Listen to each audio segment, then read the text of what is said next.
floor is yours. Thank you. Okay, thank you very much. I'd like to thank the Political Science Association for this invitation. And I'd like to thank everybody for gathering around, colleagues and students alike, for taking time out on a Sunday for this lecture. I'm very happy to be here and share my own opinions and some of my research on the topics of today's presentation. So without further ado, I would like to start. So I've titled my presentation Positioning India Within Africa's Growth Narrative. And I'd like to now start by just introducing the structure of my presentation before getting into the meat of what we would like to talk about today. So I was presented with three broad themes to speak about. The first being India-Africa relations, especially during this new phase of vaccine diplomacy. Another theme that I will be touching upon is the whole aspect of India and China in Africa, and I'll provide a comparative overview of both of these big emerging global players in the African continent. And I'd like to just finish off by speaking briefly about the issue of human rights and development in Africa and some of the current contemporary trends that I feel are relevant within this topic. So now, without further ado, I would like to just get straight into the topic by first talking about the current situation in Africa. So COVID-19 came and hit Africa in February 2020. By March 2020, a number of countries had detected positive cases, and over the summer of 2020, what we would call the summer in the northern hemisphere and what would be the winter in the southern hemisphere, the pandemic spread across the continent. And today, the current situation in Africa can be sort of described by this table, where I've given just a bit of an overview of the current epidemiological situation in the continent. So I've just, in the table, there's information related to the current situation, how many COVID cases we have in the continent. Currently, South Africa faces the largest epidemic in the continent by a considerable margin. There are a total of 1.5 million cases. And by and large, in Africa, we can say that South Africa has represented the epicenter of the outbreak. The top 10 countries, battling COVID right now in Africa represent close to 75% of the total number of COVID-19 cases in the continent. And at the same time, there is a somewhat interesting correlation between the evolution of the pandemic in the continent in terms of sort of the trends aligning with the populations of the countries. If you notice, majority of these countries facing a large COVID-19 epidemic, national level epidemic, are also the largest countries in terms of population. And in certain cases where these countries are may not be the largest in terms of their population, the countries sort of have a very relatively stronger healthcare infrastructure, which has allowed for quicker detection and response at the same time, which has also led to the epidemic being statistically at least more accurately presented. This is especially the case when we look at three particular countries in this list, that being Morocco, Tunisia, and Ghana. So considering these countries do not necessarily have the largest populations, but at the same time, these countries are known to have a more robust healthcare infrastructure, and we can say that this is the reason why they have been able to detect also so many cases, and at the same time, there's an awareness also of the real spread of the pandemic. That being said, there is also a big concern about the pandemic's exact impact being underreported in many African countries, and this has already posed a concern in terms of response capabilities, And this could also pose a concern in terms of future response as well to the disease. So that's just an introduction as to where the continent stands. However, at the same time, I would also like to share that in terms of total numbers, the pandemic has not affected African countries as much as, for example, Western European countries or even India, Brazil, and America.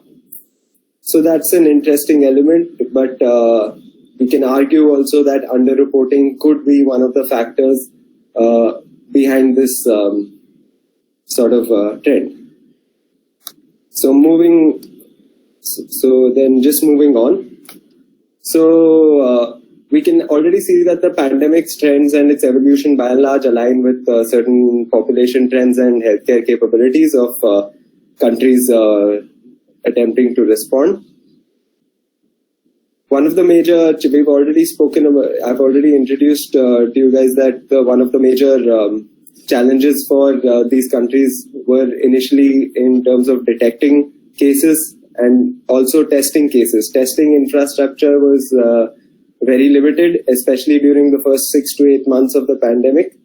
The testing capacities of countries was extremely limited. This also sort of contributed to a sense of underreporting of the real spread of the pandemic. At the same time, we have to also understand that the majority of the continent has very limited national public health capacities. This means that generally medical infrastructure is less developed. At the same time, the penetration of medical infrastructure is also very limited. You will find that majority of medical infrastructure, public health infrastructure would be just concentrated in a few urban areas. However, majority of the rural areas and the countryside of African nations do not sort of host very extensive public health facilities. Majority of public health concerns in such areas are usually addressed by international organizations and humanitarian organizations such as the UN. However, due to the pandemic and the slowdown in terms of movement of people and the various lockdowns imposed across the country, humanitarian flows also got affected over the last 1 year, and this also sort of led to exacerbating the situation in the continent and limiting the response ability of African countries. Another major interesting aspect about the spread of the COVID-19 pandemic in Africa is just what I like to just describe as the Tanzania situation. What I mean by the Tanzania situation is basically Tanzania's national policy on COVID-19 and what can be described as an irresponsible national policy on COVID-19, leading to the spread of COVID-19 to the broader region also. Basically, the late Tanzanian president who just passed away, he just passed away in March, he publicly denied that COVID existed. He did not want to impose lockdowns in Tanzania, and he was very wary of, we can say that he was very wary of the potential economic and social impact of the pandemic. So he decided to follow a policy of national denial, claiming that Tanzania was COVID-free and the COVID-19 is not necessarily... he basically sort of understated the true impact of the pandemic, due to which neighboring countries were severely affected. The first major outbreak in neighboring Zambia was spread due to the shared border with Tanzania. At the same time, the East and Southern Africa region has a lot of connectivity in terms of road transport, and the transport and trade of goods through land routes is very important for the economic growth and development of the broader region. Due to this, there's a lot of cross-border. I was talking about how there's a lot of regional connectivity between East and Southern Africa, and road transport and movement of people is very critical to the economic growth and development of the countries that, not only Tanzania, but countries that surround Tanzania. And this Tanzania's policy over being secretive related to COVID-19 and not sharing, being transparent with critical medical data and critical pandemic-related data led to an increase in cases in other neighboring countries as well, because essential goods and goods movement and trade was still happening. And at the same time, while neighboring countries held a different policy related to COVID-19, a lot of cross-border communities were and continue to be severely impacted by Tanzania's own policy on the same. At the same time, the pandemic has also had a lot of impacts on African growth and development in general. There has been a lot of short-term impacts during the initial phases of the pandemic due to various countries imposing lockdowns, as well as that both within Africa and outside Africa, as well as trade dependencies that existed between African countries and continue to exist between African countries and major economic partners such as China. These the initial lockdown phases led to supply disruptions and a slowdown in terms of movement of both goods and people engaged in critical development projects. This slowdown has led to basically delays in major construction projects, major infrastructure projects. It's led to an increase in inflation in several countries, basically due to food shortages and essential good shortages. At the same time, trade and port slowdowns also impacted the continent's response capacity, as several countries also lack basic healthcare facilities. So they are also dependent on trade for receiving basic healthcare supplies as well as medical equipments. In mitigating some of these impacts, India was especially quite important through its mission Sagar.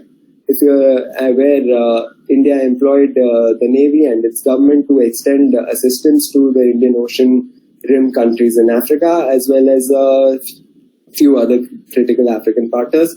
But at the same time, China was also very important in intervening during these phases in Africa, and it also sort of served the Chinese requirement to present themselves as a solution to the global COVID-19 problem over perceptions that they were the initial source of the COVID-19 problem. Furthermore, in Africa, there has also been an increase in civil unrest over the last 1 year, and there's been increasing questions of abuse and human right violations committed by both the military and the police in enforcing nation-level lockdowns. There has been a growth in anti-corruption and anti-government protest movements in several countries such as Angola, South Africa, Malawi, and Senegal, Ghana. Many countries witnessed an increase in civil unrest and continues to witness a certain rise in civil unrest. At the same time, on the other hand, in many countries also the pandemic led to an entrenchment of authoritarian tendencies and autocratic rulers. In many countries where, I will touch upon this at the end also, in several countries, governments and rulers have been effectively able to utilize social restrictions and public and prohibitions in terms of social and political activity to extend their rule or extend ruling party power. So that's another interesting aspect of how the pandemic has impacted African countries. Furthermore, there's been an increase in terms of there's been an increasing humanitarian impact of the pandemic. Generally, aid is very critical in African countries, and due to the pandemic and the associated slowdown in the movement of both goods and people, aid agencies have been severely impacted in terms of their functioning and in terms of their access to certain sensitive areas. In some places, this has led to an increase in the authority of criminal groups, and and a bigger concern has been that it has led to an increase in the authority of certain jihadist terrorist groups as well. This has been particularly noticed in case of Mozambique, and where an Islamic State affiliated militant group has grown considerably over the last 1.5 years. They've increased their activity and targeting of both civilian and military infrastructure in northern Mozambique over the last 1.5 years. And this is a major concern for overall development of the southern African coast, because the same region hosts one of the largest upcoming gas projects where ONGC and Oil India Limited are also invested into. At the same time, there is also the whole aspect of places where where jihadists were already strongly present, such as both affiliated with Al Qaeda and Islamic State, such as the Sahel, Mali, Burkina Faso, Ivory Coast, as well as in Somalia, which we can see the growth of Al-Shabaab as well as Islamic State linked terrorist groups. So through the period of COVID-19 and through the whole aspect of these lockdowns and all that, these groups have been able to effectively increase their authority especially in rural areas where government presence is relatively less or non-existent in many cases. So at this point, I would like to now move on from talking about the whole impact of the COVID-19 pandemic over the last 1 year towards a more positive place, which is a possible solution and a possible end of the COVID-19 problem in Africa. And over here, I'll also introduce how India also comes in, and India can also is already playing and can play a leading role in solving COVID-19 in Africa, or at least being part of this big part of the solution to the pandemic in Africa. So over here, it's very important to take note that COVID-19 vaccination campaigns have advanced considerably in Europe, North America, and Asia, especially as these many developed countries have utilized their financial advantage in securing vaccine supplies. Majority of the African continent is yet to actually begin national vaccination programs. Around we can say approximately half of the continent is yet to properly kickstart national vaccination drives for the broader public. And this is due to the fact that African countries have been unable to financially compete with more developed countries, and due to which they have not been able to secure sufficient vaccination supplies. And currently the situation is that the continent is completely dependent on the World Health Organization-led COVAX alliance for its initial vaccine supplies. And unfortunately for the continent, the first COVAX deliveries only arrived at destinations in February. And if I'm not mistaken, the date would be February 24th. Now, due to this, vaccination plans, national and continental level plans have been severely delayed. And only South Africa, Senegal, Mauritius, Seychelles, Equatorial Guinea and Zimbabwe were able to initiate vaccination campaigns before March. And they were able to do so through special deals that they had through their diplomatic partnerships with India and China. India and China were essentially the first facilitators for vaccine deployment in Africa, and they also facilitated the initiation of vaccination drives in these African countries. So, and interestingly, also Russia also had played a role, though not as big role in the beginning phase of responding in terms of deploying vaccines, through its partnership with Guinea, where Russian Sputnik supplies have allowed Guinea to initiate their national vaccination program. While the arrival of the first stage of COVAX deliveries through February and March is a critical development for the continent, deliveries until May only cover around 5% of the total requirements. And this is a very limited coverage of the initiative. Due to this limited coverage, African countries have looked to pursue deals with India, China, and Russia, particularly over the last 1 month. And these deals with Russia and China have been viewed with increasing scrutiny in the West. And this is due to the fact that there have been issues related to transparency. There have been issues related to the sharing of health data, and the fact that both China and Russia have not necessarily met global standards in terms of complying with global standards to launch a vaccine on public populations. So that's one of the major criticisms of the Western countries towards Russia and China. On the other hand, India's contribution to Africa does not come under such a scrutiny, which is a very good thing, because India has been extremely transparent with its sharing of health data, and it also positioned itself in a very strong strong position through the Serum Institute of India, a private sector company manufacturing AstraZeneca's COVID-19 vaccine. And through this, India has been a major contributor to the COVAX facility as well. At this point, I've created a very nice map where you guys can probably see at the end of the presentation, showcasing India's vaccine deliveries into Africa. Now, these agreements, as I said, they already raised, the agreements with China and Russia has already raised concerns among the West.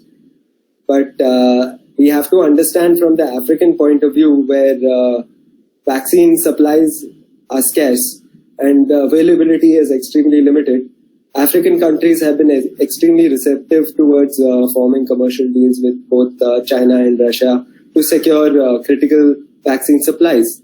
And anticipating reciprocation from African countries, there is a concern that both China and Russia could potentially use the opportunity to comprehensively expand their commercial interests. And this is especially a concern because China and Russia can potentially especially Russia less so, but China can even potentially leverage its vaccine diplomacy against India's strategic interests in the region. That being said, India has also attempted to leverage its own pharmaceutical manufacturing prowess to push forward its own strategic interests in the region related to its own geopolitical rivalry with Africa, as well as its own geopolitical ambitions globally. It is also looking to further cultivate on its own positive image as a benign partner, which is very critical because it stands out when it compares to the Chinese engagement. And this image can be extremely well cultivated through continued vaccine donations to several African countries. India has already donated close to 950,000 vaccine doses to Africa, and has also contributed close to 24 million doses to the COVAX facility. And the beneficiaries of the COVAX facility has been African countries. And the Made in India vaccines have been critical towards the first stage of COVAX deliveries in Africa. So this is the strategic importance of vaccine diplomacy can particularly be witnessed through India's initial and first donations to Seychelles and Mauritius, which were accompanied by comprehensive bilateral meetings, which just denote India's attempts to enhance military cooperation with Indian Ocean littorals against the perceived Chinese expansionism threat. It also points to an underlying strategic component behind its vaccine diplomacy in the region, which is likely to expand through deals between Western manufacturers and Indian companies to outsource vaccine production. Over here, India can again potentially play a critical role. currently, the reality is that while the initial phase of vaccine diplomacy, in my opinion, India has definitely done very well and has managed to play as strong and as important a role as China. There are certain concerns over the fact that India might not be able to sort of match up to China over the coming months due to its own issues of domestic manufacturing of the vaccines. There's a concern of domestic demand. There is a concern that what is made in India right now needs to be first used also in India as opposed to being sent abroad. And there are also concerns related to the Serum Institute of India and one of its manufacturing facilities catching a fire a few months ago. And this has threatened the expansion of Serum's manufacturing of the vaccine, and this in turn has threatened to impact India's vaccine diplomacy capacity also. At this stage, the fact is that Bharat Biotech's own made in India and developed in India vaccine might not be able to compete with China's Sinopharm as well as other Chinese pharmaceutical companies which have also deployed vaccines and are ready to deploy them outside China.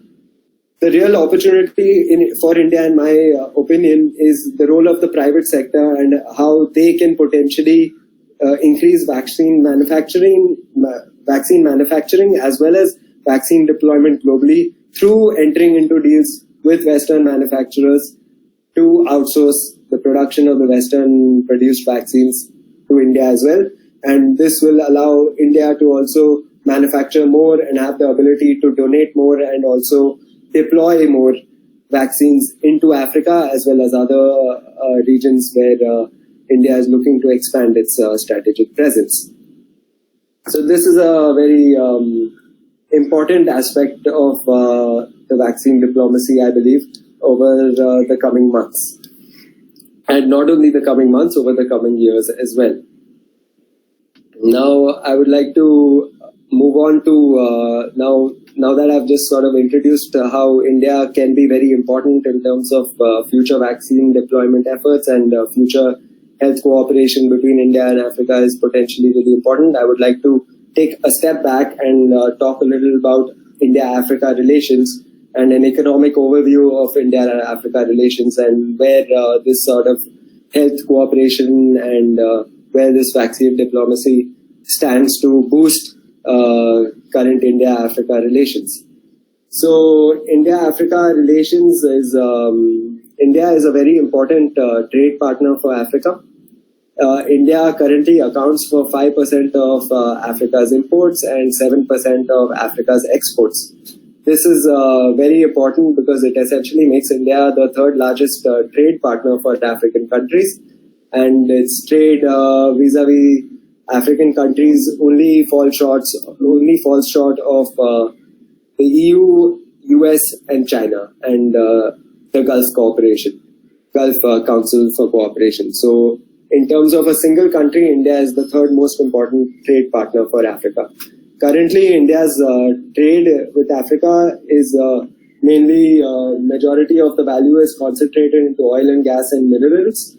At the same time, India also has a diversified export basket into Africa, which include heavy machinery, vehicles, agricultural machinery, pharmaceuticals, and even agricultural commodities along with consumer goods. In fact, India's pharmaceutical cooperation with Africa is very important as India is the largest supplier of medicines, followed by France into the African continent. So, in terms of India's trade, also the healthcare aspect has always played a very important role, and over the next 1 to 2 years, it's likely to play an even bigger role considering the current health situation in Africa. At the same time, India is also a very critical partner in terms of foreign investment for Africa. India currently, an approximation of India's foreign investment flows into Africa can be placed at somewhere around 40 to 50 billion US dollars. A lot of this investment has come in over the last 15 to 20 years. The top destinations for India's investment are Mozambique, Nigeria, Egypt, South Africa, Zimbabwe, and Kenya. and Ghana and Ethiopia. These and at the same time, India's investments are diversified into the sectors of coal, power, oil and gas, chemicals, communications, metals, and food and beverages. I've collected some data which I will be sharing with you as part of my presentation. You guys can look over it, everyone can look over it after the presentation possibly. At the same time, India is also a very important investment partner and features as the eighth largest source of foreign direct investment in terms of an approximate number into Africa, with its 47 billion accounting for a very significant percentage of both job creation as well as capital expenditures into the continent. Furthermore, India also plays a very important role in terms of development cooperation. India's development cooperation with Africa is very critical and aligns with its broader geopolitical strategies to present itself as a benign and positive global power. And it also aligns with how India will look to cultivate its own image as a benefactor to global development. So, interestingly, Africa has played a very important role in India's development cooperation efforts, and India's development cooperation efforts are primarily channeled through a combination of working between the Ministry of Economics and Finance and the Ministry of Finance and the Ministry of External Affairs. The Ministry of External Affairs is responsible for overall managing its foreign assistance programs and what is more commonly known as the line of credit and lines of credit program and grants program that gets sent to foreign countries. Interestingly, in 2021, our government announced that the union budget had increased the budget allocation for development cooperation by around 16% compared to last year, which is a very significant amount. In real numbers, this stands at approximately 9,800 crore rupees being allocated for development cooperation. And the major institution that will be responsible for handling the development cooperation and also has been is the Export-Import Bank of India, which is allocated finances through the Finance Ministry. So India basically provides financial assistance to Africa through either extending grants, which are like essentially monetary gifts, we can say, and a real form of aid, as well as concessional loans.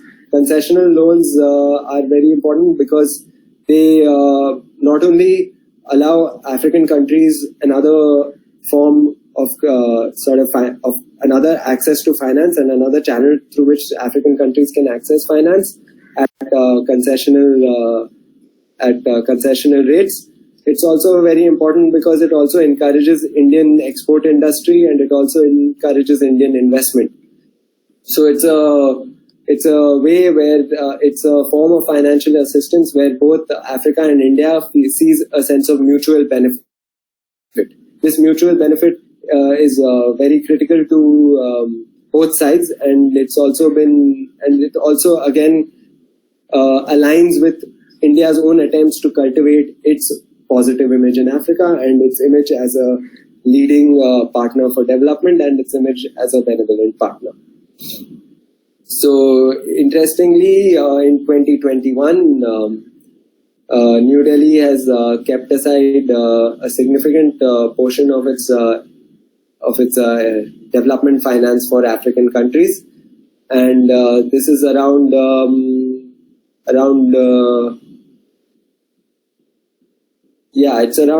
half of the after South Asia. Africa represents the largest financial commitments from Ministry of Finance and the Ministry of External Affairs.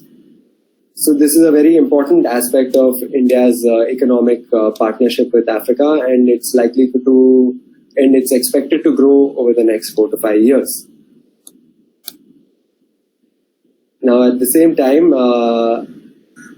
while India's economic engagement has steadily grown over the last 10 to 15 years, and while its investment has become more spread across sectors, it's increased in quantity and it's increased in terms of job creation also.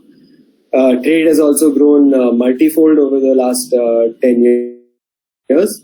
There's a great concern among Indian strategists and academics as well as policymakers alike that China's influence in the continent is a lot larger economically and a lot more, and their economic penetration has been a lot more deep over the last 10 years. And this is definitely true. China has, just in terms of quantum, has been responsible for a lot more of Africa's, has been much more prominent in Africa's growth story. China currently accounts for 18% of Africa's imports and 15% of exports, making it a very, very critical trade partner.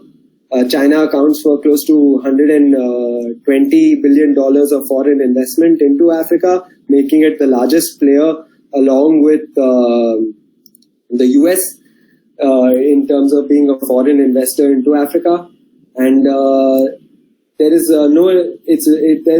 the quantum of investment and trade between India and China can truly not be compared just because of the sheer quantity of Chinese engagement. So right now, with that, I'd like to just talk about a few aspects where we can compare the Indian and Chinese economic we'll say political economic partnership. Now, firstly, I would like to make a note that China's expansion into Africa, unlike India's own economic expansion into Africa, has been very much driven by central policy and very much driven by the public sector in China. As part of one of the traditional Chinese foreign policies which have been critical in defining China's role in the globe today, also known as the going abroad policy, the Communist Party of China had in the late 1980s and the early 1990s itself identified that the African countries would represent a very critical economic market, both as destinations for Chinese products as well as destinations for Chinese investment. And these partnerships would be very critical to China's sustained economic growth over the long term. This strong policy focus in the 80s and 90s itself that was sort of ideated and developed through the 80s and 90s itself was extremely critical in terms of defining the expansion of the Chinese economic footprint over the last 30 years. And it has also led to a strong connection between state-led financial institutions and state-led investors that are going to invest and actually go into African countries. This is one major difference between the Indian and Chinese engagement in the 21st century especially, and their contemporary engagement. India's policy focus towards Africa, on the other hand, has been slightly more delayed, we can say, in terms of enhancing an economic cooperation. India has always had a very strong cultivation of political ties with African countries, and India has had a strong role in Africa traditionally through presenting strong partnerships with liberation movements as well as the first governments in post-colonial Africa. But however, this strong political and cultural ties that India and Africa shared had not translated into a strong economic component, especially in the early 90s. India's own policy focus into Africa expanded a lot between 2000 and 2010. During this phase also, the Ministry of External Affairs became more empowered to also extend development finance, and India also in the 2000s initiated its lines of credit and foreign grants development assistance programs. The launch of these programs were also very critical towards India's own policy growth in Africa. Critically, one major difference between the two is that India's economic expansion, even when it is supported by state finance, it is still encouraging towards private sector development. Even state finance in India would, the trend of state finance and lines of credit is that they empower both Indian and African private sector companies to act in Africa and to invest into Africa. This is very important. At the same time, it also sort of aligns with the larger trend of Indian economic engagement being a private sector driven engagement. This is pretty critical because the fact that India's economic investments in Africa are private sector driven against China's state-led approach also has meant that over the last 20 years, India's economic footprint has been severely understated, in my opinion. I say this because a lot of private sector flows is not accurately captured through data and data tools. A lot of investment flows when it comes to Indian investment and Indian private companies tend to flow into Africa through third destinations. This is especially significant because private companies, unlike state companies, look to sort of look for a more profit-driven approach, due to which there's this trend that Indian private companies looking to invest into African countries tend to invest through auxiliary units that are such as an Indian company establishing an affiliate company in a place like Mauritius, and through more favorable business tax regimes in countries such as Mauritius, Indian companies actually do invest into African countries. However, these flows are not traced as part of Indian investment. But at the same time, on the ground, when Indian company is there, they are recognized as an Indian company, whether their investment comes from Mauritius or England. The prime example of this benign example of this sort of cooperation can be witnessed in Zambia through the functioning of an Indian mining company called Navbharat Ventures Limited. Navbharat is a coal mining and power development company, and through its offices in Singapore, they have invested into Zambia's first thermal power plant. And this is a very critical development because it has come in at a time when the Chinese have been building several large-scale hydropower projects, which have already encountered multiple delays, and due to which the impact of this Indian private sector development has been very critical in helping the country adjust with power shortfalls and delays to existing projects. But when we actually look at Indian investment, this particular sort of investment flow is not captured, and it's not captured in studies either. So there's this challenge in terms of tracing the real impact of Indian investment. So that's why I say Indian investment is understated. Another reason why Indian investment in Africa is understated is because there are so many companies such as Tata, Cipla, Amalgamations Group, which manufactures tractors, Mahindra, who establish businesses in Africa as well. They establish and open offices that are registered in African stock markets themselves. And once they do that, the investments are not routed anymore as foreign investments. So there's this strong presence of an Indian company on the ground. That being said, I would not like to give the image that Chinese companies are not similarly present in Africa on the ground. But at the same time, there is the capturing of Chinese investment data is a lot more overstated than the case of India. Moving on, I would like to also now give a slight comparison of both India and China's strength and weaknesses in terms of their trade with Africa. India's strengths in terms of their trade with Africa is that we have the advantage of geographic access. Geographical access is very critical because this allows for lower trade costs, and this allows for more easier access to various different African ports and quicker time for trade turnover time. So this is a very important thing and a very important advantage that India has over China. Furthermore, India has a very strong diaspora and expatriate community that is present, especially in Eastern and Southern African states. This can be critical to potentially allow India to leverage its access and leverage market access for its companies and its products in Africa. These are two very important advantages that India potentially has with its trade over China. However, at the same time, the shortfalls which are currently impacting Indian trade with Africa is the fact that India itself does not have a very strong presence in commercial shipping. While we have the geographic access, we are still dependent on foreign-owned fleets. That can be a very big concern and can be a very big impediment into plans to increase and enhance both exports and imports. At the same time, India's trade has a relatively lower level of geographic penetration, and it is primarily focused into South and North Africa and South and Eastern African countries. At the same time, the trade also, while Exim Bank has been a very critical supporter and facilitator for Indian trade in Africa, India by and large has a less expensive trade support for companies looking to trade in Africa.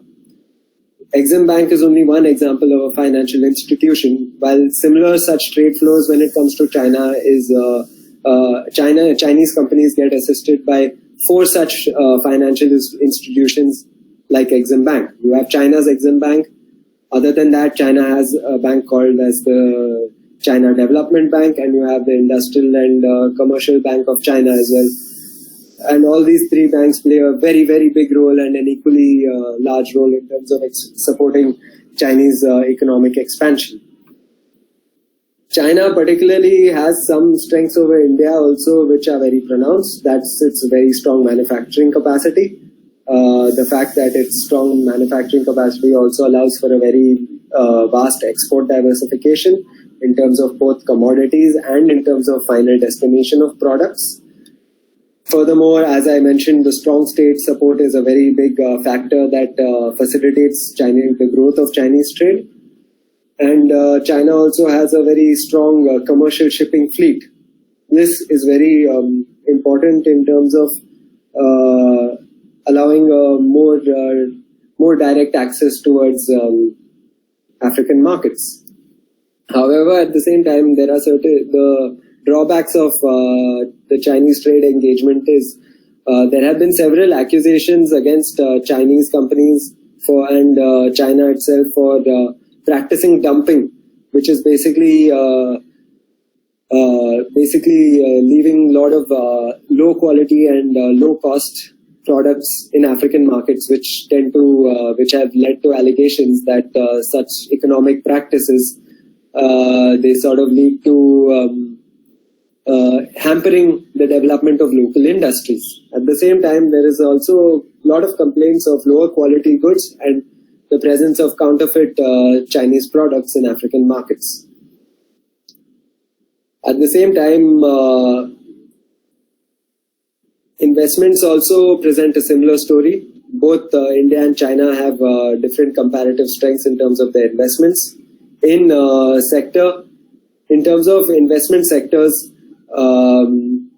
India has a particular strength in terms of investing into healthcare, telecommunications, power, and machinery, while China has a more strong presence in terms of their investments into transport, construction, power, and energy and minerals.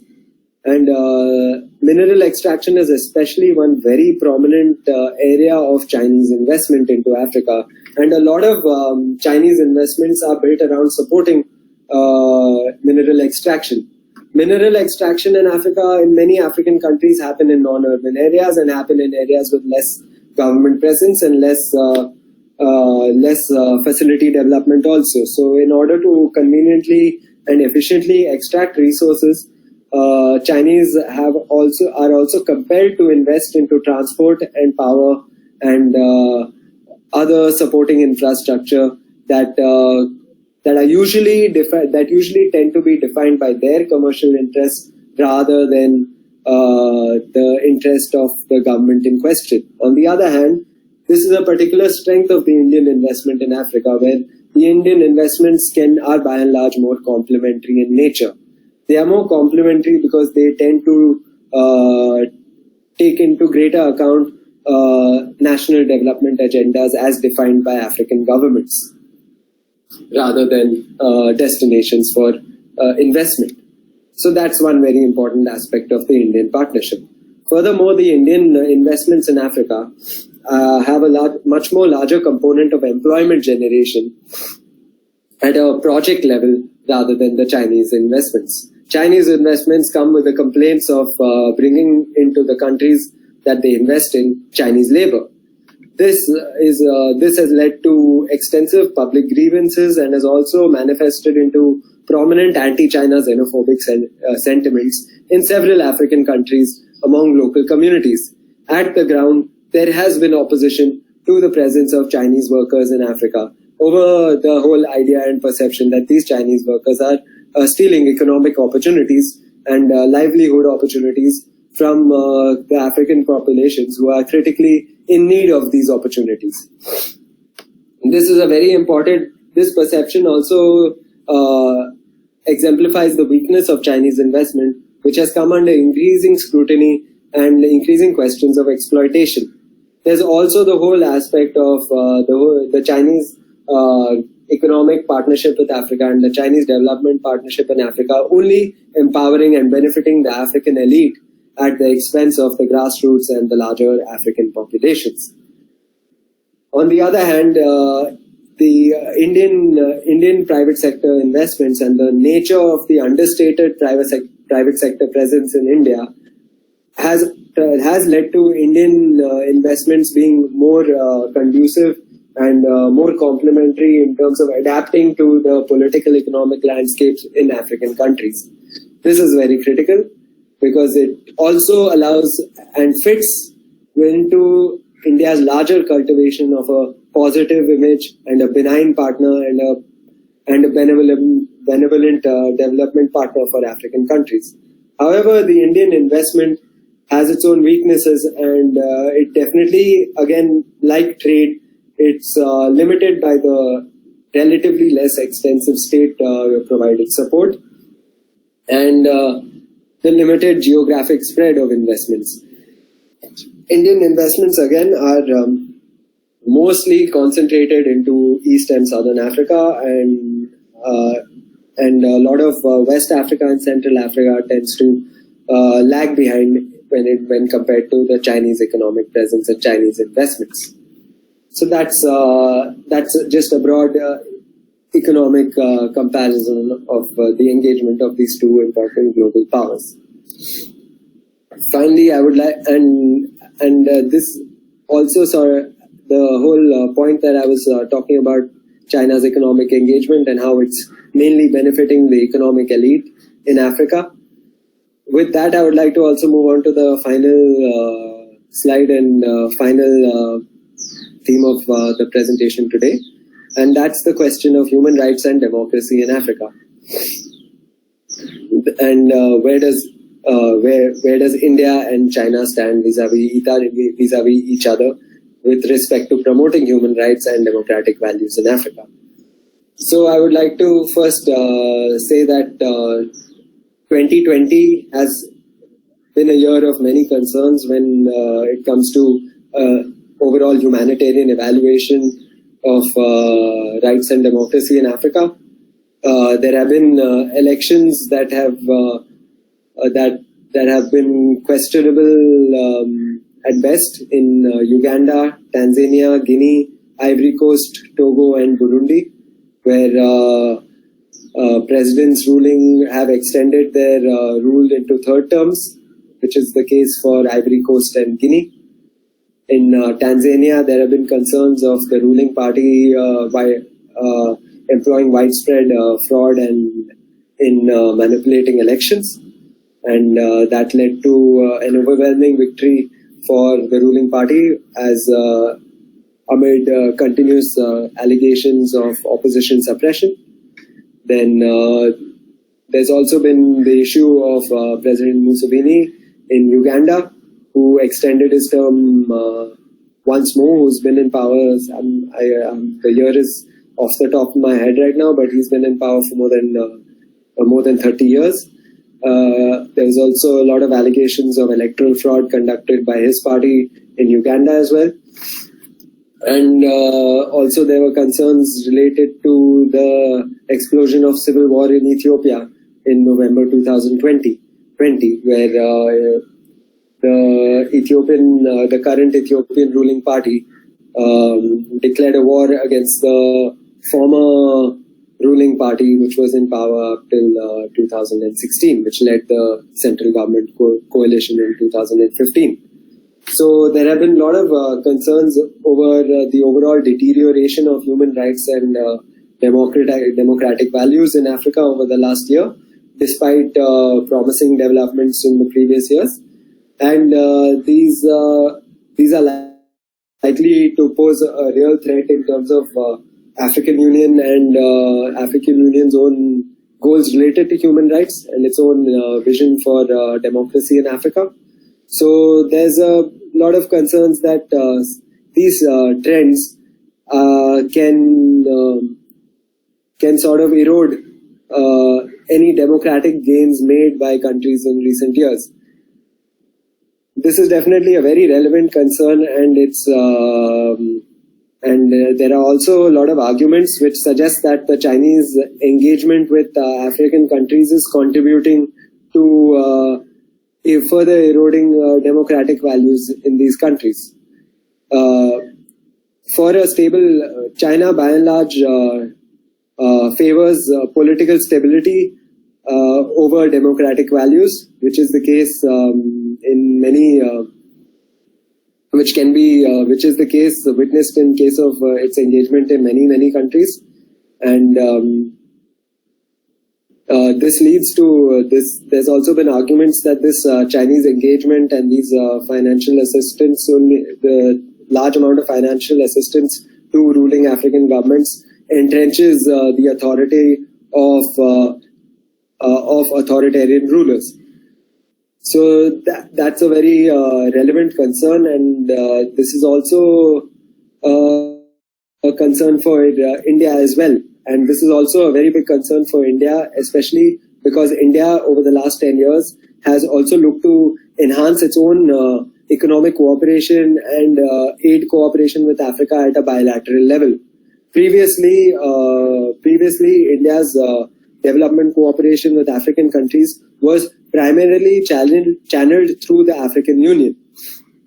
The allocation of Indian development finance was discussed between the African Union and India, and a favorable allocation formula allowed for the extension of Indian development cooperation while taking into relation political concerns as defined by African agencies themselves. However, as India looks to increase its bilateral cooperation and also increases its own bilateral economic engagements as well as its bilateral development cooperation, there are likely to be increasing concerns that India also, through such economic partnerships, through cultivating economic partnerships with what is perceived as anti-democratic rulers in Africa and authoritarian regimes in Africa, India could itself also contribute to the erosion of democratic value across the continent. This is a relevant concern, but at the same time, it also brings to the forefront a very relevant question and a very relevant debate about how relevant is democracy as a governance model for African countries. There have been examples where certain countries have performed pretty well economically, and I think a basket case for this is the case of Rwanda, and Rwanda represents a basket case of the debate that of whether democracy is actually a viable governance model. Rwanda itself has a more authoritarian form of government. However, it's been one of the most successful growth stories in both East Africa and the broader Africa continent. So that's, I think, a point to debate and maybe something we can also speak about in question and answers.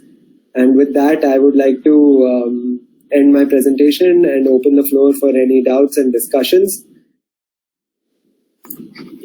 Thank you for such an insightful talk on the African continent, and you covered every aspect, being it vaccine diplomacy or Indian and Chinese investment and problem of democracy in African continent. So now, not wasting much time, I would like to open the floor for participants. If you have any doubts, you can unmute or you can type Q in the chat box. Yes. So yeah, we have a question by Ankita Lokhande. Considering the current situation and current relations between India and Africa, will the future relations between both the countries will take a positive or a negative turn?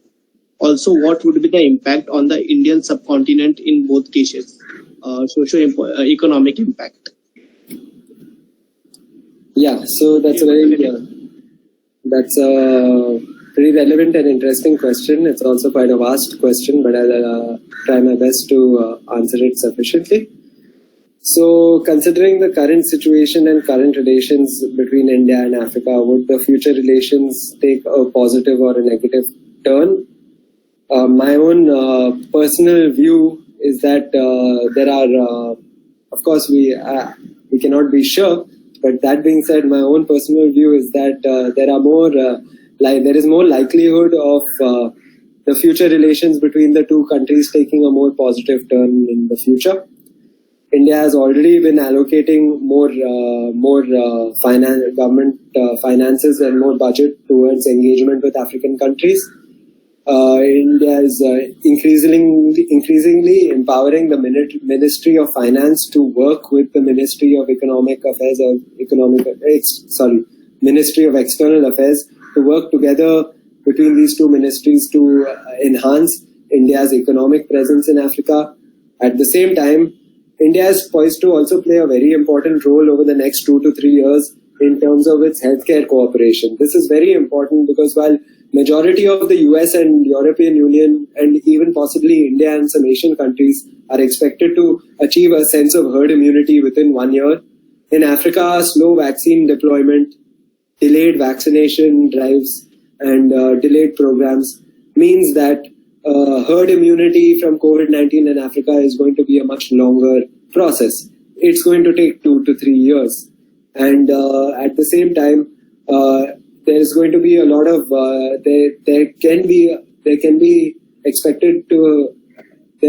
it is expected that there will be a lot of change also in terms of pharmaceutical development in Africa as well. While currently the whole debate is about vaccine diplomacy is sort of focused on this debate on who is going to supply right now. But after 1 year, the debate is definitely going to shift towards who is going to be able to manufacture and who is going to be able to provide the manufacturing capacity for the same vaccines and the same associated medical equipment that's used to fight against COVID-19. So with this change in narrative, India is especially in a great place to play a very strong role because I will say that before I say that India's pharmaceutical footprint is very large in Africa, I would also like to say that pharmaceutical development in Africa is at a very nascent stage and very few countries have pharmaceutical manufacturing capability. That being said, Indian companies are very prevalent, especially the private sector, in terms of distributing pharmaceuticals as well as in the few countries where manufacturing capacity is there, such as South Africa, Senegal, Kenya, Uganda, and Egypt. Indian private sector companies are already present.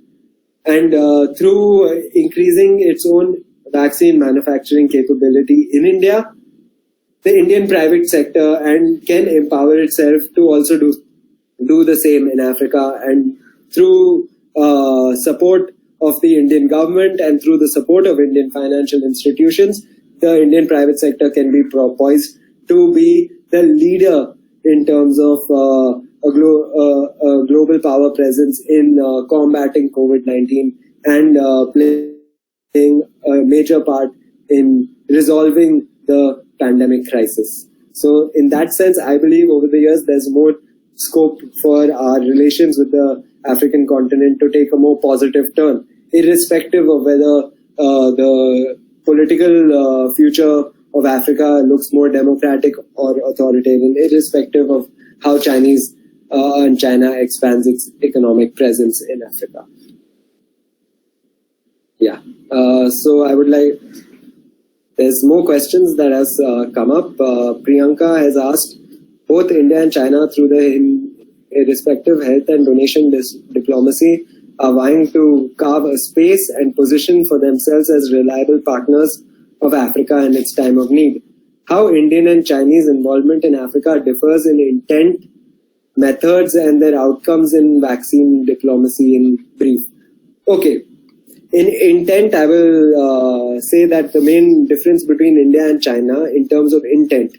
China's intent with vaccine diplomacy is very much part of its global portrayal of its own image as a solution to COVID-19, as opposed to being perceived as the problem, which a lot of Western narratives have described and sort of labeled China as the whole problem behind COVID-19. So when it comes to its involvement in Africa and other places, China is very aggressive in countering this perception and very aggressive in pushing forward an image that it's part of the solution. This was very much evident during the period of pre-vaccine deployment between February 2020 to 21, where the Chinese government as well as Chinese private sector was the most important in terms of delivering medical equipment, PPEs, ventilators, and all of that sort of stuff.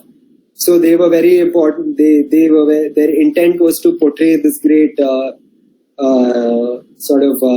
image of being a problem solver. On the other hand, India was not faced with this whole desire to counter an existing narrative. On the other hand, India was cultivating on a pre-existing narrative over countering a new narrative. India was already present in Africa and has already had a very positive role in terms of its healthcare cooperation. Indian companies were critical in reducing the cost of HIV/AIDS treatment, and Indian companies have been critical in countering malaria and providing basic cheap pharmaceutical drugs. So India has been very important in that sense. So that's the whole difference. India's intent was all about cultivating on its intent, while China is about countering existing narrative. In terms of methods and outcomes, I think outcomes we cannot discuss at this stage because the outcomes are still something that's going to evolve over the time, and I've already spoken about it briefly in my presentation. In terms of methods, the methods are somewhat similar. Both India and China are utilizing a combination of state support, government support, while empowering their private sector players to manufacture and deploy more and be more present in terms of allowing for vaccine diplomacy to be effective. Now, in terms of outcomes, I would just like to add one small point. It's that there seems to be, at this stage, there's not much that we can truly analyze and assess in terms of how each country is using medical diplomacy to gain strategic advantage. But we can definitely assess that India, through its approach of Seychelles and Mauritius before other African countries, itself sort of dictates a sort of strategic importance to the Indian Ocean region, especially over this whole perceived Chinese expansionism threat.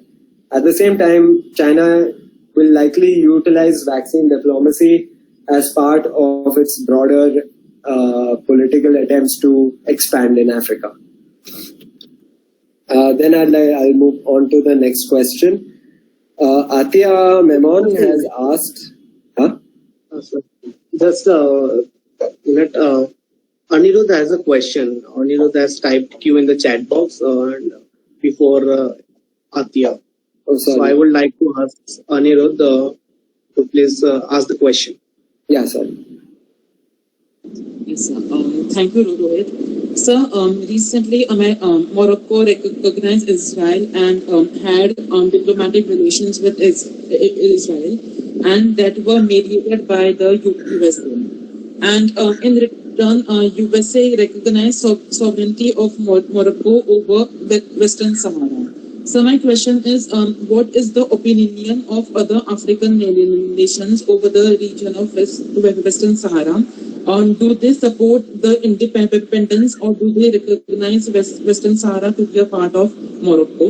And what is India's take on it, if any? Thank you.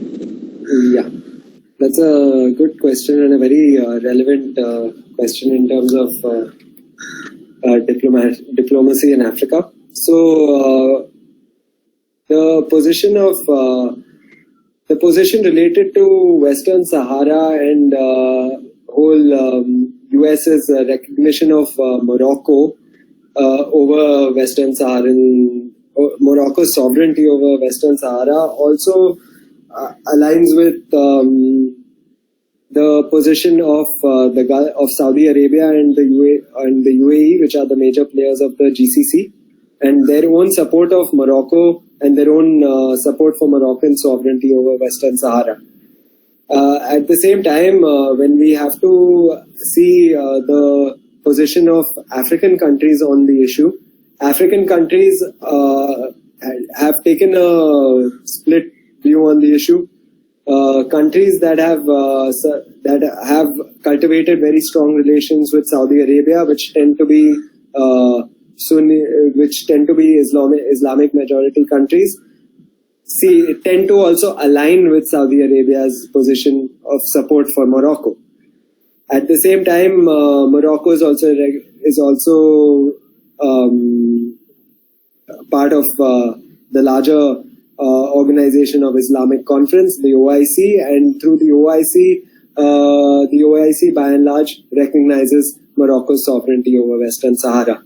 So when it comes to Africa itself, African countries, by and large sub-Saharan African countries, their overall view is more in recognition of Western Saharan sovereignty, and this can be reflected by the fact that the conflict has been ongoing for a very long time, yet African Union as an organization has not shown any political will towards granting sovereignty and recognizing sovereignty of Western Sahara.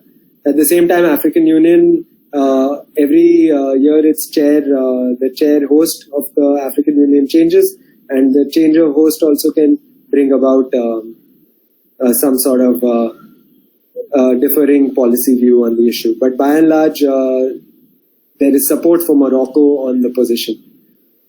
Then the next question was... Thank you, sir. Yes, you're most welcome, Aniruddha.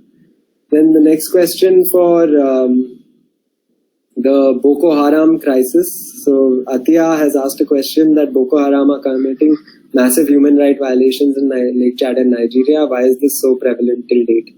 That itself can be a lecture on its own, but I'll try to give a concise few points as to why this terrorism is still very prevalent in Lake Chad and Nigeria. Firstly, it's not only Boko Haram.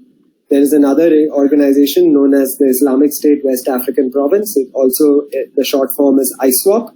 It's an affiliate of the Islamic State. Boko Haram is not affiliated with either the Islamic State or Al-Qaeda at the moment. But why are they able to act with impunity till date? The conflict has been going on for almost like 10 years now. And one of the major reasons is that Boko Haram primarily and ISWAP, they both primarily operate in the tri-border region between Chad, Cameroon and Nigeria. And they operate in the tri-border region where large amount of where each of the respective countries hosts large amount of traditionally marginalized populations. In the case of Nigeria, there's a strong sense of economic and social marginalization in Borno state, which is the epicenter of the current terrorist conflict. And there's this the militants have been, and the terrorist groups have been able to capitalize on this sense of so not only social and economic marginalization of populations, but also political marginalization of the populations. At the same time, with the conflict going on for the last 10 years, a lot of people have been displaced. And there have been a lot of movement of refugees across borders. This overall displacement and movement of people has also given the terrorist groups a great opportunity in terms of allowing them to impose authority over populations who have lost land, who have lost resource, and who are unable to receive any benefit or receive social welfare from the government. At the same time, terrorists also target aid deliveries. They target and they target government reinforcement routes also and logistic routes also. Through their continuous targeting of these aspects, they are able to increase their own authority over local populations and somewhat make local population dependent on what we can say terrorist coercion, basically. So these are some of the and of course the ability to capitalize on the tri-border region where interstate military counter-militancy and counter-terror cooperation might not be as strong. So these are some of the reasons why the conflict is still so prevalent until date. Then I have a question from Dr. Rahul Maslekar, who is a colleague of mine from the Center of African Studies. You have requested a comment on or assessment on the Pan-African e-network, which India has operationalized in over 40 African countries. Was the network utilized by African nations to coordinate their anti-COVID measures?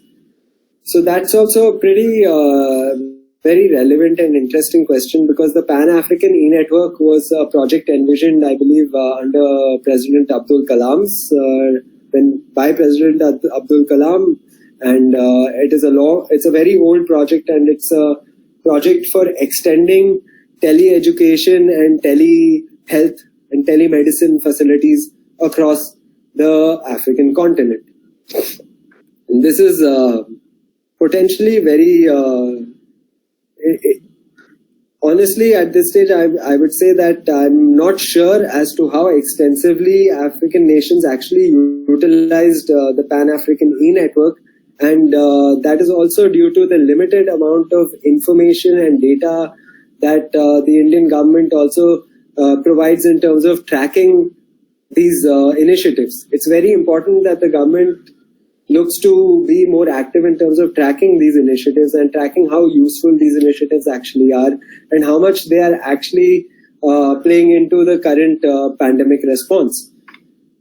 By tracking also, it's very important that the government improves its tracking of this, because through that we can also look to improve the service, and in case it's not being utilized efficiently enough, it can be utilized more efficiently. But at the same time, one of what I am aware of and what I can definitely say is that one of the major factors that impedes the working of the Pan-African e-network, particularly the e-medicine network and the telehealth coverage, is the fact that it's a very relevant concept for non-urban Africa, because with healthcare and infrastructure concentrated in urban, it's these non-urban areas that really can benefit through such a network. However, at the same time, there are issues such as internet access and stable power provision in a lot of rural areas. So possibly in order for India to increasingly operationalize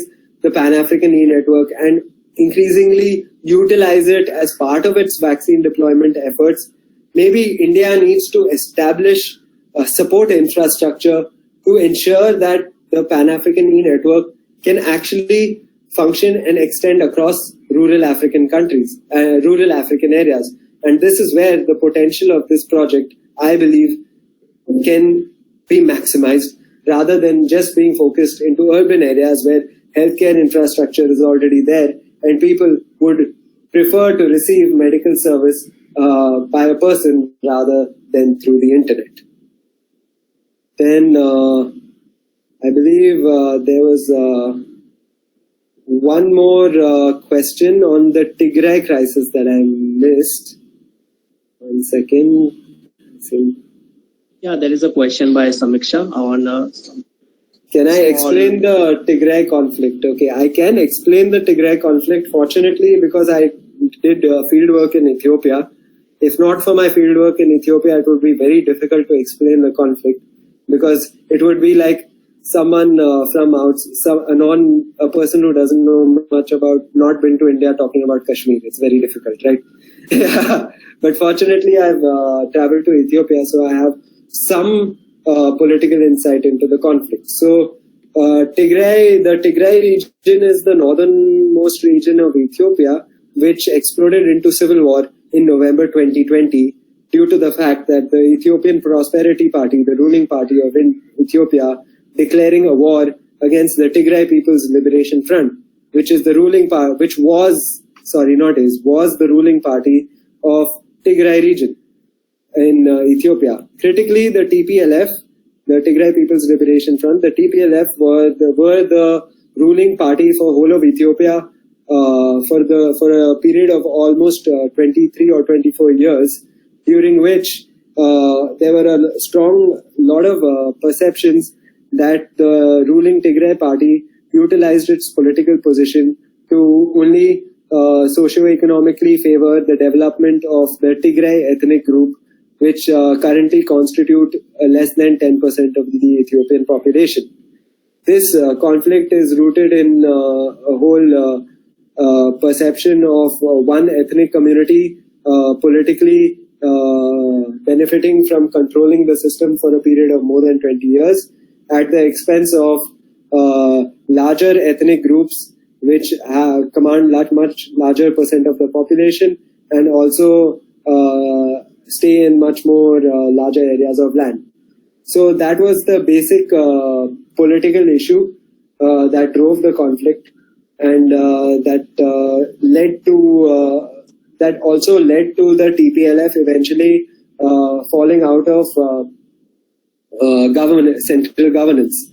After the when also another aspect of this conflict is the political infighting between what were formerly one group of political elite, which were formed by a group of ethnically based parties.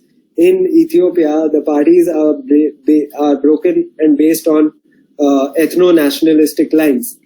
That means each party represents an ethnic group and a state. And the largest ethnic groups being the Amhara and Oromo ethnic groups, which traditionally held grievances of economic and social marginalization. So that is the basic reason of why the conflict happened, because currently the TPLF unilaterally in September or in August 2020 organized regional elections without the permission of the central government and without the permission of the ruling party. And this, along with the ruling party painting a narrative of the TPLF engaging and encouraging rebel actors in other parts of the country to cause civil unrest and cause insurgency. So that's the main reasons for why the Tigray conflict happened. Unfortunately, I feel it's a really big topic which sort of needs its own lecture, but I hope I was able to give an insight into it. Yeah. So there is a question by Kisha Singh. Kisha, you can unmute. Sure. Thanks, Rohit. I just wanted to know that do you think that if China's influence isn't reduced, it will be a problem for India-Africa relations? Like, can China have a larger hand over Africa? Like, is there a possibility of something like happening? Yeah, there is definitely a possibility of China increasing its influence over Africa. If nothing else, I believe it's a very likely probability also rather than a possibility. I think China will increase its influence in Africa over the next 10 years as well. And one of the ways that China will be able to do this is through its own position. Two aspects. One, it's through its own so a cultivation of its relationship with the African elite, which is very critical. While India as a country places a lot of importance on democratic values and the cultivation of democratic values, China, on the other hand, doesn't. And the perception among African elite, or a lot of African political elite, also points to the trend of the political elite not being so concerned over democratic values. This allows for a stronger political partnership between China and many countries, because they are taking a clear position that is contradictory to, for example, the US or the EU when it comes to elections and democracy, human rights and press freedom. US and EU tend to take a much stronger position and a stronger stance on this, while China doesn't.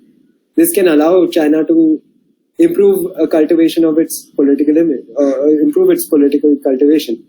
At the same time, China also can use its economic power to increase its influence even in democratic structures, because they have the ability and they have the strong footprint to even play a prominent role even in places where there is democracy, and where through cultivating equally strong ties with both the ruling and opposition parties in place.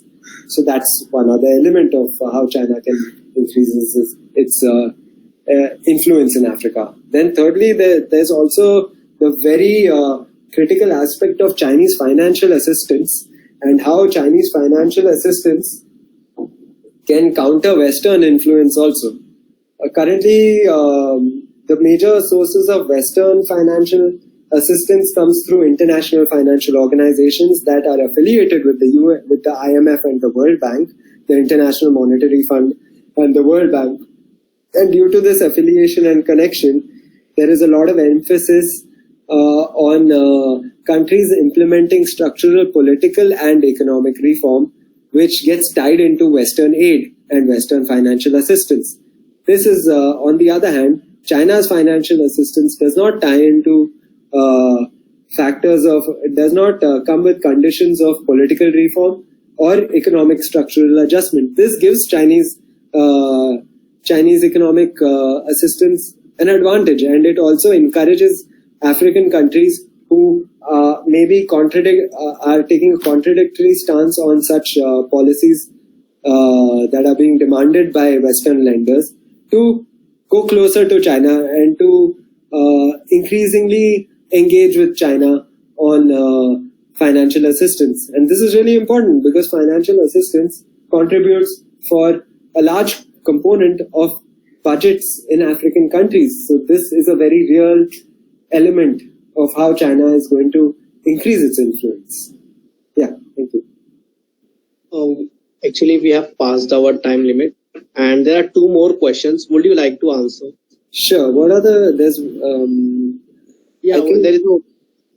is a one question in our registration form, which was asked by Varsha Singh from TYBA. She asks, what are the major reasons behind human rights violation in Africa, and what are the social problems behind it, and what are the social costs to tackle it?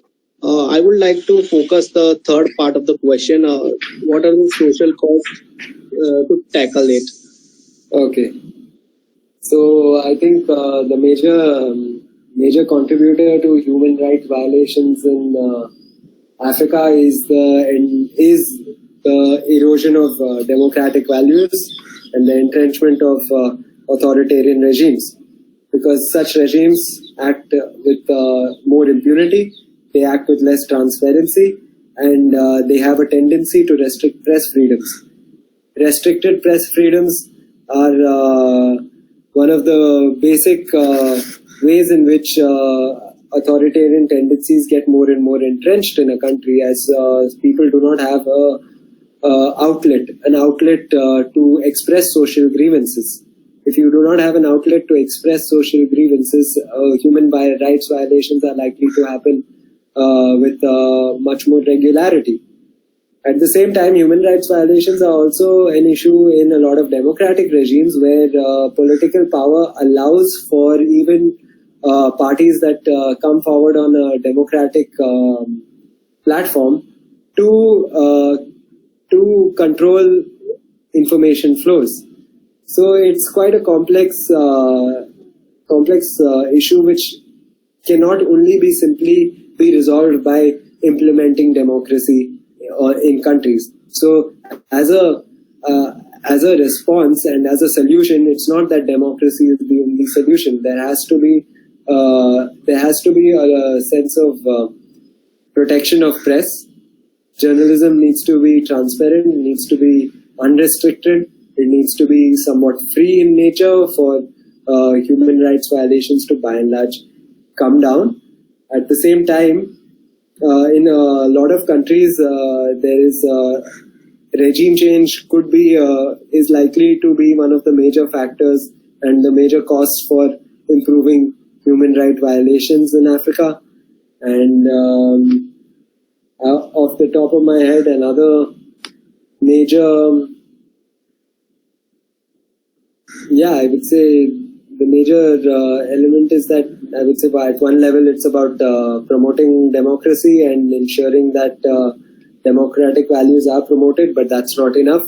At the same time, it requires the development of a strong and independent network of journalists and humanitarian relief organizations and pro-human rights organizations to support democracy and freedom of expression. Yeah. There is one last question we will take up. Yes. That's a question by Bushra Kazi. Can you please mention the participation and role of women in African politics? Yeah. So that's a good question. By and large, in terms of when we look at the African elite and mainstream politics, I would say that the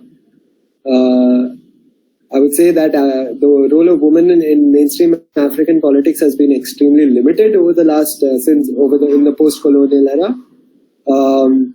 Traditionally, African rulers and authoritarian tendencies have tend to place a patriarchal figure as the head of the nation. There's this strong political culture that sort of breeds on the cultivation of father of the nation image, which is very relevant in African politics. This is especially evident when you look at the fact that there are more than around 10 different African leaders currently in power that have spent more than 25 years in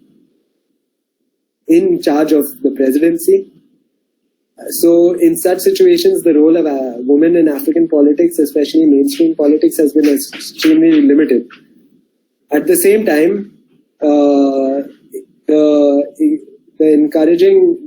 role of international organizations in promoting democratic values has been one of the major drivers for increasing the participation and role of women in African politics and nation level African politics, because a lot of political reform that gets mandated by the African Union and the UN demands that African countries revise constitutions to increasingly allocate a larger and more pronounced role for participation and role of women in politics, especially not only in mainstream national level politics, but in state and district level politics as well.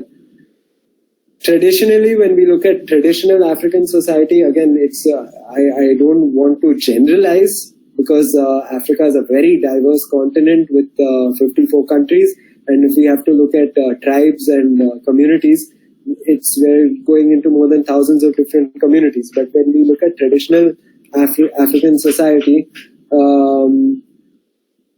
there is we can definitely see that women do play a slightly stronger role in terms of their own participation and role in politics. However, even in traditional politics, there tends to be, the trend seems to point towards the chieftains always being males. So again, a more patriarchal approach in traditional politics is also existent, and this is also reflected in a limited role of women in certain areas such as culture and certain areas such as land ownership and other things.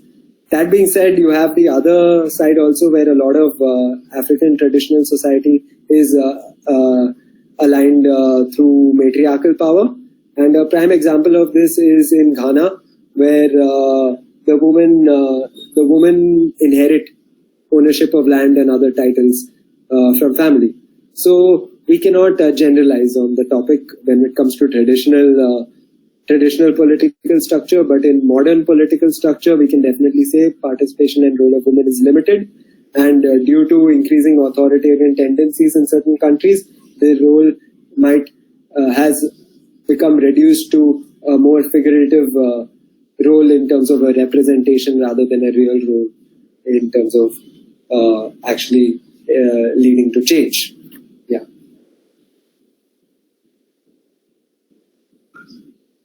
There's another question. Do I take that or?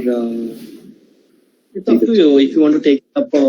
Actually, I think you have the major aspect of that question, social conditions and China. You have talked extensively on India-China investment. Yeah, no problem. Yeah, I have spoken a bit about it, and I'll just probably add one line on it. You've asked about how the social Ankita. You've asked about how the social situations in Africa impact the continent, and the African government is against or impartial. You have to realize one thing. I mean, there's this a lot of us in India, we try to think that from this perception that African countries might be against Chinese investment in their country. Honestly, as I mentioned, there's a strong, a lot of the political decision making is controlled by the African elite.